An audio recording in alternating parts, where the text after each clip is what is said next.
అందరికీ నమస్కారం.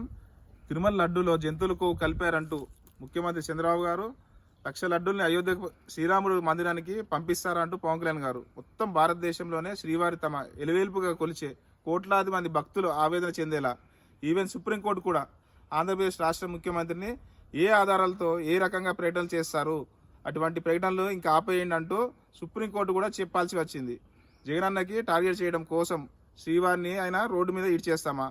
ఒక్క జగనన్న టార్గెట్ చేయడం కోసం కోట్లాది మంది భక్తులతో మనోవేదన గురి చెందేలా ఒక జగనన్నని మా వైఎస్ఆర్సీపీని టార్గెట్ చేయడం కోసం శ్రీవారిని రాజకీయాలకు లాగి రోజు దాని గురించి వార్తలు రాస్తారు, ఇంకా రాస్తూనే ఉన్నారు. ఇప్పటికైనా క్షమాపణ చెప్పి జంతువులకు వంశానికి సంబంధించి మాత్రమే దేశవ్యాప్తంగా అటెన్షన్ వచ్చింది. జంతువులకు అటువంటిది ఏమీ లేదనేది సిట్ చెప్పింది. ఇప్పటికైనా శ్రీవారి భక్తులు రిలీఫ్, జంతువులకు కలవలేదు కలిగించిందంటూ జరుగుతున్న ప్రచారం అవాస్తవం. భక్తులకి అదే విషయం మీరు చెప్తే పవన్ కళ్యాణ్ గారు, చంద్రబాబు గారు, రాజకీయంగా మీకు జరిగే నష్టం ఏమీ ఉండదు. భక్తులు ఒక రిలీఫ్ అయితే దొరుకుతుంది.